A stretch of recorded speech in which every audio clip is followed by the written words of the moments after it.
अंगद जी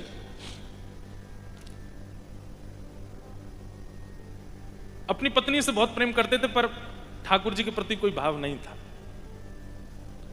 उनकी पत्नी अंगद जी से ब्याह करी तो ये शर्त रखी थी कि भाई आप जैसे चाहे जीवन जिए, पर मेरी भक्ति में आप विघ्न मत डालिएगा। तो अंगद जी बोले, देवी तुम मुझे इतनी प्रिय हो, तुम चाहे कथा सुनो, कीर्तन करो, सत्संग करो, जो तुम्हारा मन हो वो करो। सब लोग इधर देखना, हाँ ध्यान से सुनना।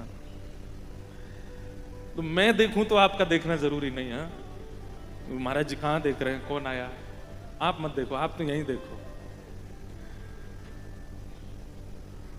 अंगद जी की पत्नी ने कहा कि देखिए आप चाहे जो कीजिए, पर मेरी भक्ति में विघ्न मत डालिएगा। अंगद जी इतना प्रेम करते थे अपनी पत्नी से, बोले देवी तुम चाहे कथा सुनो, कीर्तन सुनो, तुम जो चाहो वो करो, हम तुमको कभी नहीं रोकेंगे, पर हमसे मत कहना कि तुम भी सुनो। पत्नी भी कभी पति से नहीं बोलती थी कि आप चलिए कथा में सत्संग कीजिए। वो अपना राजपाट संभालते थे, एक राजा के यहाँ पर मंत्री थे, सब अपना देखते थे। वो पत्नी रोज कथा सुनना, कीर्तन में जाना सब करती थी। एकादशी का दिन तो एक महापुरुष थे, उन्होंने ऐसा नियम बनाया कि हर एकादशी को किसी वैष्णव के घर पर ही सत्संग होता था, और उसमें वैष्णवों की लाइन लग जाती थी कि अगला हमें कौन सी एकादशी मिलेगी। तो अंगद जी की पत्नी भी सोचती तो थी कि सबके यहाँ संत जन जाते हैं, कभी ऐसा अवसर मिले मेरे घर भी सत्संग हो, संत जन पधारें।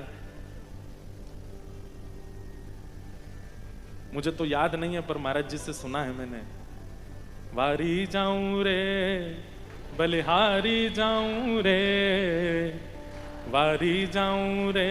मुझे आता नहीं भाई, बजाना नहीं, ना कटेगी। मारा सदगुरु आंगन आया, बलिहारी जाऊं रे, मारा सदगुरु आंगन आया। ऐसे ही है ना महाराज जी?